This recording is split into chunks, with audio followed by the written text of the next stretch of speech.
Hello बच्चों, मैं तिथि अग्निहोत्री आपका अपने यूट्यूब चैनल पर स्वागत करती हूँ। कक्षा 9वीं का कल पेपर है। आज हम उसके इम्पोर्टेंट थ्योरम्स के बारे में जानेंगे जो आपकी परीक्षा में आ सकती हैं। और बाकी चैनल पर बहुत ही इम्पोर्टेंट क्वेश्चंस के सारे वीडियोस डले हुए हैं। पहले भी बहुत अच्छे से एक एक क्वेश्चन को डिटेल में समझाया हुआ है, तो हमारे चैनल पर जाएं, उसको विजिट करें और वहां पर सारे वीडियोस आपको क्लास 9th के मिलेंगे, उनको देख लें तो आपका क्विक रिवीजन हो जाएगा। हमारा टारगेट है 100 आउट ऑफ 100, इससे भटकना नहीं है। और हम आज इस पे थ्योरम्स हैं जो इम्पोर्टेंट हैं उनके ऊपर चर्चा करेंगे। तो हमारे सामने एक थ्योरम लिखी हुई है, प्रमेय लिखी हुई है।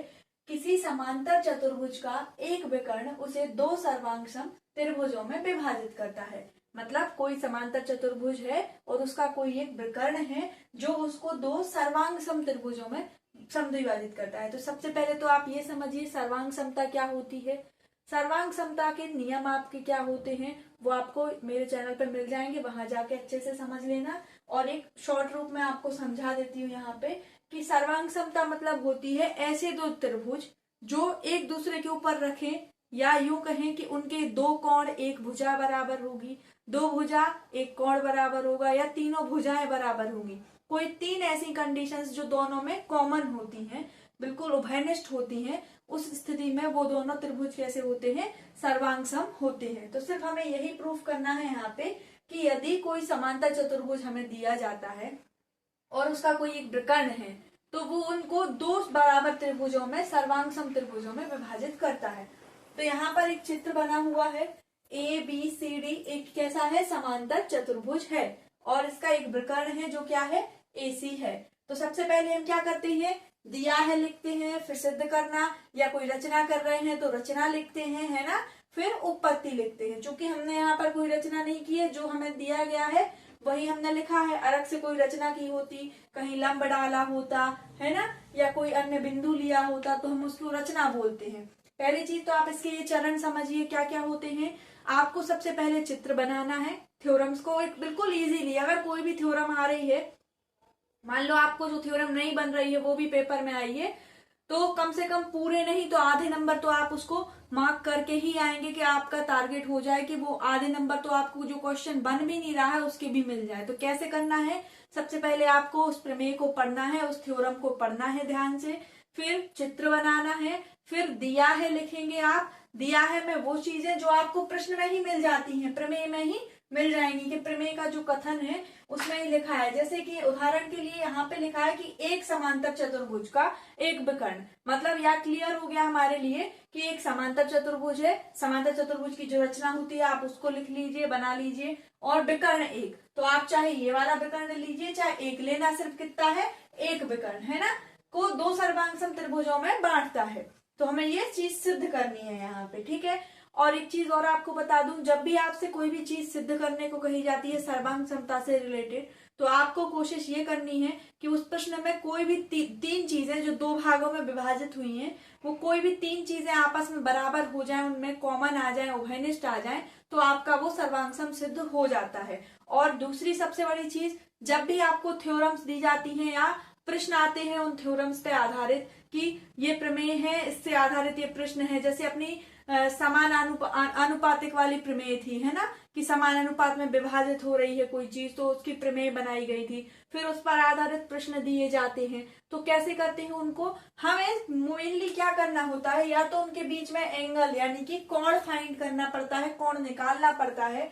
तो उनको निकालने के लिए जो नियम होते हैं आप उनको अच्छे से समझना है ना, कि कैसे निकाले जाती है। तो आपको मेन काम यही करना है कि सबसे पहले तो कोणों के बारे में जाने की, 180 डिग्री का कोण ये हो गया, दो रेखाएं एक दूसरे को ऐसे इस तरीके से क्रॉस कर रही हैं तो उनके बीच का कोण 90 डिग्री हो गया।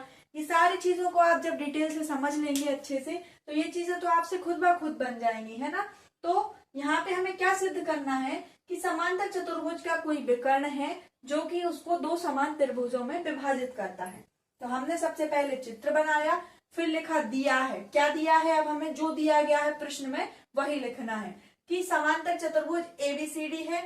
तो ये रहा हमारा समांतर चतुर्भुज ABCD, जिसमें AC क्या है, विकर्ण है। तो ये A और C को मिलाने वाली रेखा जो हो गई वो क्या हो गई, विकर्ण हो गई, जिसको हमने क्या नाम दे दिया, AC नाम दे दिया। ये हमें प्रश्न में ही दिया गया है। सिद्ध क्या करना है हमें कि ये जो विकर्ण है इसको दो बराबर सर्वांग समत्रिभुजों में विभाजित कर रहा है। तो यहाँ पे सभी को दिख रहे होंगे बच्चों की ये लाइन खींची, जब यहाँ पे ये विकर्ण आया तो ये दो त्रिभुजों में विभाजित हो गया, ये तो दिख रहा है। लेकिन सिद्ध क्या करना है कि ये जो दो त्रिभुज हमें दिख रहे हैं ये दोनों कैसे हैं, सर्वांग सम है। मतलब उन दोनों में सर्वांग समता का क्या नियम होता है, कोई ऐसी तीन चीजें ऐसी हैं जो दोनों में कॉमन है, तब क्या होगा, हमारा त्रिभुज सर्वांग सम होगा। तो यहाँ पे क्या लिखा है, हमें क्या करना है, सिद्ध करना है त्रिभुज ए बी सी काय की सर्वांग सम है, त्रिभुज सी डी ए, मतलब ए बी सी सर्वांग सम है सी डी ए के। मतलब ये दोनों त्रिभुज हमें कैसे करने हैं, सर्वांग सम सिद्ध। रचना हमने कोई की नहीं है। अब हम कहाँ बढ़ते हैं आगे, सीधा उपपत्ति के ऊपर। तो उपपत्ति में हम क्या करेंगे, अब हमें सिद्ध काय में करना है, एबीसी और सीडीए त्रिभुज में। तो हम लिखेंगे त्रिभुज एबीसी व त्रिभुज सीडीए में। अब इनमें देखेंगे हम कौन कौन सी शर्तें आ रही हैं। कोण, अब हम इनको नंबरिंग करेंगे, कोण 1 2 3 और 4। तो आपको पता है कि जब भी कोई दो समांतर रेखाएं इस तरीके से जाती हैं और कोई प्रतिच्छेदी रेखा उनको काटती है तो उनके जो एकांतर कोण होते हैं वो कैसे होते हैं, बराबर होते हैं, है ना। तो यहाँ पे भी वही नियम लगेगा, ये दो समांतर रेखाएं हैं और ऐसी क्या है, इसका एक त्रियक रेखा है। तो यहाँ पे कोण 1 काय के बराबर हो जाएगा, कोण 4 के। क्यों होगा, क्योंकि यहाँ पे हम कोष्टक में कारण भी लिख देंगे कि ए बी जो है वो सी डी के समांतर है। मतलब ये दोनों भुजाएं समांतर हैं और ये त्रियक रेखा इनको काट रही है, इसलिए इनके इस तरफ का कोण और इस तरफ का कोण बराबर होगा। उसी तरीके से ये कोण और ये कोण भी बराबर होगा। तो यहाँ पर कौन कौन से कोण बराबर आ गए, कोण 1 और कोण 4, ये दोनों कैसे हो गए, बराबर हो गए। क्यों हो गए, क्योंकि ए बी समांतर है सी डी के। उसी तरीके से कोण 2 कोण 3 के बराबर होगा। क्यों होगा, क्योंकि ए डी भी समांतर है बीसी के। ये दोनों भुजाएं समांतर है इसलिए ये दोनों कोण बराबर होंगे, और ये भुजाएं आपस में समांतर है तो ये वाले दोनों कोण आपस में बराबर होंगे। अब ये दो कोण बराबर हो गए, मतलब कोण कोण, ये दो चीज क्लियर हो गई। और एसी इन दोनों में क्या है, जब ये भाई दो त्रिभुज हमें विभाजित दिख रहे हैं कि एक तो त्रिभुज ये है, एक त्रिभुज नीचे की तरफ है, तो इन दोनों त्रिभुजों में एसी ही एक ऐसी भुजा है जो उभयनिष्ठ है, कॉमन है। क्यों है, क्योंकि एक तो ये चतुर्भुज का विकर्ण है और दोनों त्रिभुजों को हम लिख रहे हैं जब ए बी सी और सी डी ए, तो इनमें एसी जो भुजा है वो कैसी है, उभयनिष्ठ है। एसी बराबर एसी लिखेंगे हम और लिखेंगे उभयनिष्ठ भुजा। और हमें सर्वांग समता के लिए कितनी कंडीशंस चाहिए है, 3 कंडीशंस चाहिए है, और वो तीनों कंडीशंस हमारी ये रही। अब हम क्या लिख देंगे, इसलिए ए एस ए मतलब क्या हुआ, एंगल साइड एंगल, कोण भुजा कोण नियम से क्या हो जाएगा, त्रिभुज एबीसी सर्वांग सम हो जाएगा त्रिभुज सी डी ए के।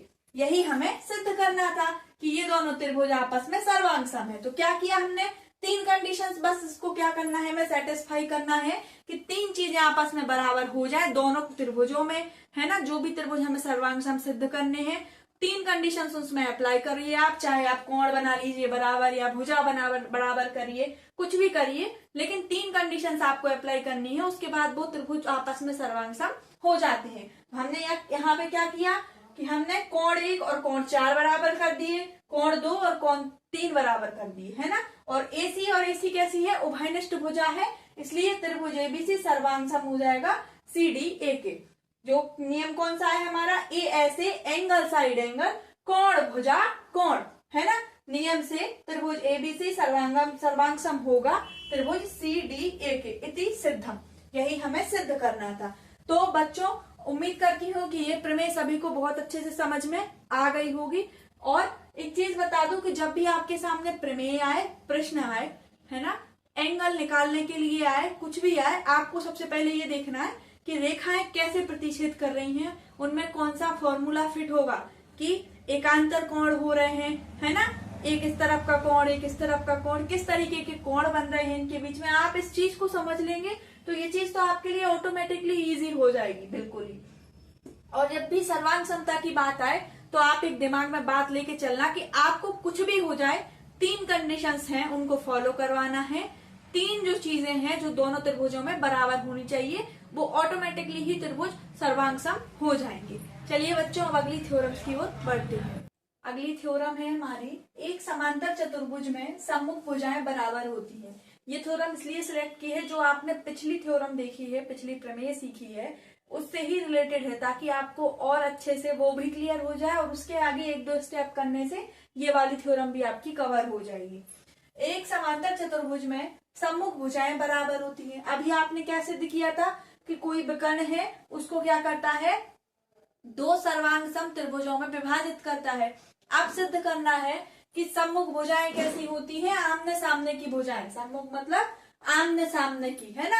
भुजाएं कैसी होती हैं, बराबर होती है, हमें ये सिद्ध करना है। तो सबसे पहले हम क्या करेंगे, एक समांतर चतुर्भुज लेंगे, उसको नाम देंगे ABCD।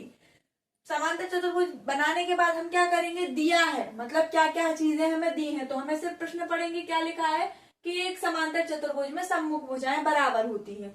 ये वाला तो क्या हो गया, हमें प्रूफ करना है, सिद्ध करना है, और ये चीज हमें दी गई है सिर्फ और सिर्फ एक समांतर चतुर्भुज। तो हम लिखेंगे दिया है समांतर चतुर्भुज ABCD है, बस इतना ही दिया है और कुछ नहीं दिया है। इसके बाद हमने रचना क्या की, AC विकर्ण खींचा। AC विकर्ण खींचा ये हमने लिखा रचना में, क्योंकि ये प्रश्न में नहीं दिया है। ठीक है, क्या किया हमने, AC विकर्ण खींचा और सिद्ध क्या करना है हमें, समान सम्मुख भुजाएं AB बराबर CD है और AB बराबर CD है और AD बराबर BC है। ये हमें सिद्ध करना है, सिर्फ और सिर्फ सिद्ध करना है क्या, कि सम्मुख भुजाएं समांतर चतुर्भुज की बराबर होती हैं। तो हमने लिखा AB बराबर CD, AD बराबर BC। इसकी हम उत्पत्ति लिखेंगे। अब उत्पत्ति कैसे करते हैं हम, तो हम देख रहे हैं कि यहाँ पर भी दो त्रिभुज बने हैं ABC और CDA। तो हमने क्या लिखा, त्रिभुज ABC और त्रिभुज CDA में क्या हो गया, इनमें क्या क्या कॉमन है, कोण 1 बराबर कोण 4 और कोण 2 बराबर कोण 3। ये दोनों चीजें क्लियर हो गई। ये पिछली वाली प्रमेय में भी समझाया था, AB समांतर CD के है और AD समांतर BC के है। क्लियर हुआ। और इन दोनों में भी AC क्या है, उभयनिष्ठ भुजा है। तो ASA मतलब साइड एंगल, कोण भुजा कोण नियम से त्रिभुज ABC सर्वांग सम होगा त्रिभुज CDA के। यहाँ तक तो पिछली वीडियो में भी पिछले प्रमेय में बताया था, तो ये क्लियर हो गया होगा। अब हमें सिद्ध क्या करना है कि ये AB CD के बराबर है और AD BC के बराबर है ना। यही सिद्ध करना है कि AB बराबर CD और AD बराबर BC। तो जब ये दोनों त्रिभुज सर्वांग सम है, और सर्वांग सम कब होते हैं, जब कोई एक रेखा उसमें कॉमन हो, मतलब तीन कंडीशंस अप्लाई होती हैं। इसलिए क्या हो जाएगा, CPCD का मतलब क्या होता है, सर्वांग समता के संगत भाग बराबर होते हैं। भाई जब हमने ये दोनों त्रिभुज सर्वांग सम सिद्ध कर लिए, सर्वांग सम क्या, इनके कोई भी भाग है वो तो आपस में कैसे होंगे, बराबर है। भुजाएं भी बराबर हो सकती हैं, कोण भी बराबर हो सकते हैं। इसलिए क्या हो जाएगा, AB बराबर है CD के तथा AD बराबर है BC के, और यही हमें सिद्ध करना था। इतनी सी बात थी। क्लियर हो गई ये प्रमेय, अच्छे से समझ में आ गई होंगी दोनों प्रमेय आप लोगों को, है ना। क्या करना है, समांतर चतुर्भुज लेना है, एक विकर्ण की रचना करनी है, कोण बराबर करने हैं, एक भुजा बराबर करनी है और सर्वांग सम सिद्ध कर देना है दोनों त्रिभुजों को। और जब त्रिभुज सर्वांग सम हो जाएंगे तो उनकी सम्मुख भुजाएं भी बराबर हो जाएंगी। ये यहाँ से क्लियर हो गया। ठीक है, तो ये हमारी दो प्रमेय हो गई हैं। अब बढ़ते हैं हम अपनी अगली प्रमेय की तरफ। बच्चों, अगली प्रमेय है वृत्त के ऊपर, कि वृत्त की बराबर जीवाएं केंद्र पर बराबर कोण अंतरित करती हैं। मतलब क्या है इसका, कि आपको कोई वृत्त दिया गया है, उसमें दो बराबर जीवाएं दी गई हैं। जीवाएं क्या होती हैं, कि ऐसी चीजें, मतलब ऐसी रेखाएं जो वृत्त की परिधि को दो स्थानों पर, दो बिंदुओं पर स्पर्श करती हैं और एक सीधी रेखा बनाती है, उसको हम जीवा कहते हैं। ये है जीवाएं, है ना। और वृत्त की सबसे बड़ी जीवा क्या होती है, सबसे बड़ी जीवा होती है वृत्त का व्यास। ये इंपॉर्टेंट है, आपसे शायद ऑब्जेक्टिव में पूछा जाएगा। तो क्या है कि वृत्त की बराबर जीवाएं केंद्र पर बराबर कोण अंतरित करती हैं। तो हम क्या करते हैं, सबसे पहले क्या दिया है वो लिखते हैं, फिर अगर रचना की है तो रचना लिखते हैं, फिर सिद्ध क्या करना है वो लिखते हैं, उसके बाद हम उत्पत्ति करते हैं। तो सबसे पहले क्या है, वृत्त है ना। तो हमने क्या किया, एक वृत्त बनाया जिसका केंद्र हमने O लिया, और 2 बराबर जीवाएं, ये हमें प्रश्न में दिया गया है, प्रमेय में दिया गया है। तो हमने 2 बराबर जीवाएं ली, ए बी और सी डी, ये हमने 2 जीवाएं ले ली। ठीक है, तो बच्चों हमें क्या दिया हुआ है कि ए बी और सी डी 2 बराबर जीवाएं हैं, मतलब 2 बराबर जीवाएं आपको दी गई हैं, तो उनके मान भी कैसे होंगे, बराबर। इसलिए ए बी काय के बराबर हो जाएगा, ए बी का मान काय के बराबर हो जाएगा, सी डी के मान के बराबर हो जाएगा। इसलिए ए बी बराबर सी डी। सिद्ध क्या करना है हमें, रचना तो हमने की नहीं, अब हमें सिद्ध करना है। कोण ए ओ बी काय के बराबर होगा, सी ओ डी के, मतलब ए ओ डी जब आप इस त्रिभुज को देखेंगे और इस त्रिभुज को देखेंगे तो सी ओ डी, दोनों स्थिति में इसका मान कैसा आना चाहिए, बराबर। ये हमें सिद्ध करना है। तो उत्पत्ति में हम लिखेंगे कि त्रिभुज ए ओ बी में और त्रिभुज सी ओ डी में जब भी आपसे कोई भी कोण सिद्ध करने को कहा जाता है ना, या कोई रेखा प्रूफ करने को कही जाती है, तो आपको क्या करना है, सर्वांग सम सिद्ध करना है उन 2 त्रिभुजों को। जब आप किन्हीं 2 त्रिभुजों को सर्वांग सम सिद्ध कर देंगे तो उनकी सारी कंडीशनें खुद ब खुद बराबर हो जाती हैं। कोण बराबर हो जाएंगे, भुजा बराबर हो जाएगी। तो हमें दिख रहा है कि यहाँ पर वृत्त के अंदर 2 त्रिभुज बन रहे हैं, ए ओ बी और सी ओ डी, और हमें सिद्ध क्या करना है कि इन पर बने कोण कैसे हैं, बराबर हैं। तो हम क्या करेंगे, ए ओ बी और सी ओ डी को हम सर्वांग सम सिद्ध कर देंगे और हमारी थ्योरम खत्म हो जाएगी। सिर्फ इसी थ्योरम की कहानी नहीं है ये जितनी भी थ्योरम है, चाहे आपका चतुर्भुज से रिलेटेड हो, वृत्त से रिलेटेड हो, या त्रिभुज से खुद से रिलेटेड हो, है ना, जितनी भी थ्योरम्स है, कुछ नहीं करना है आपको उसमें थोड़ी सी रचना करने की जरूरत है तो वो करिए, कहीं से लंब डालना है तो वो डालिए, और जब भी 2 त्रिभुज आपको दिख जाए उस रचना के अंदर तो आपको क्या करना है, सिर्फ उनको सर्वांग सम सिद्ध करना है, और उसके बाद आप सीपीसीटी लिख के, मतलब त्रिभुजों की सर्वांग समता के अनुसार वो प्रश्न आपका सिद्ध प्रमेय खुद ब खुद हो जाएगी। ठीक है, ये बिल्कुल आसान तरीका आपको बता रहे हैं, है ना। तो हमें क्या करना है कि कोण ए ओ बी काय के बराबर होना चाहिए, सी ओ डी के। तो हमने लिया त्रिभुज ए ओ बी और त्रिभुज सी ओ डी में। अब हम देखेंगे क्या, ए O B C O D, इन दोनों त्रिभुजों में कौन कौन सी चीजें हैं जो बराबर हैं, है ना। कोई 3 चीजें हमें बराबर करनी है, तब तो जाके ये हमारे सर्वांग सम होंगे। तो सबसे पहले हम देख रहे हैं कि ए ओ काय के बराबर है, ओ सी के बराबर है या सी ओ के बराबर है। क्यों है बराबर, क्योंकि केंद्र से वृत्त की परिधि को मिलाने वाली रेखा को हम क्या कहते हैं, त्रिज्या कहते हैं। और ये हमारे लिए चारों रेखाएं काय का काम कर रही हैं, त्रिज्या का काम कर रही हैं। कौन कौन सी, ओ ए, ओ डी, ओ सी और ओ बी। तो हमने क्या लिखा कि ए ओ बराबर है ओ सी के। क्यों है, क्योंकि ये एक ही वृत्त की त्रिज्याएं हैं। उसी तरीके से ओ बी काय के बराबर है, ओ डी के बराबर है, ये दोनों भी क्या है, त्रिज्याएं हैं। तो ये दोनों कैसे काम कर गई, भुजा का काम हो गया। फिर तीसरा क्या है कि बी ए और सी डी ये हमें दिया गया है, मतलब क्या हो गया कि ये भी बराबर हो गई। 3 कंडीशंस हमारी बराबर हो गई, जो तीनों क्या है, भुजा भुजा भुजा।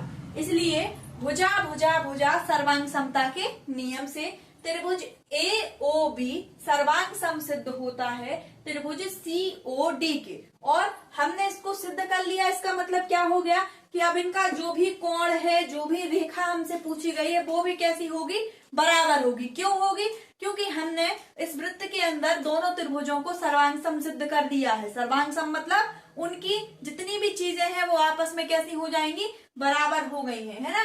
तो त्रिभुज ए ओ बी सर्वांग सम होगा त्रिभुज सी ओ डी के। और किस कंडीशंस पे हो रहा है, भुजा भुजा भुजा, उसकी तीनों भुजाएं कैसी हैं, बराबर हैं। इसलिए कोण ए ओ बी बराबर काय के होगा, कोण सी ओ डी। और ये काय से हो गया, सीपीसीटी के नियम से। सीपीसीटी मतलब त्रिभुजों की सर्वांग समता के नियम से। इति सिद्धम, यही हमें सिद्ध करना था। ये बिल्कुल आसान तरीके से आपको समझाया है ताकि आपके दिमाग में ये छप जाए, है ना, और कल आप अपने पेपर को बिल्कुल तोड़ के रख दे। ठीक है बच्चों, तो आशा करते हैं कि ये प्रमेय आपको समझ में आ गई होंगी। और कोई भी प्रमेय, ये प्रमेय नहीं, कोई भी प्रमेय आपके सामने आ रही है तो आप उसको किस तरीके से हल कर पाएंगे, आप उसके चित्र को बिल्कुल ध्यान से देखना, और कहाँ उसमें एंगल बन रहा है वो देखना, और त्रिभुजों की रचना हो रही है अगर उस आकृति के अंदर, तो उनको सर्वांग सम सिद्ध करना है। बस इतना काम करना है, आपकी प्रमेय खुद ब खुद प्रूफ हो जाएगी। चलिए बच्चों, उम्मीद करती हूँ सभी को अच्छे से समझ में आया होगा। वीडियो को खूब शेयर करें, लाइक करें, चैनल को सब्सक्राइब करें। धन्यवाद।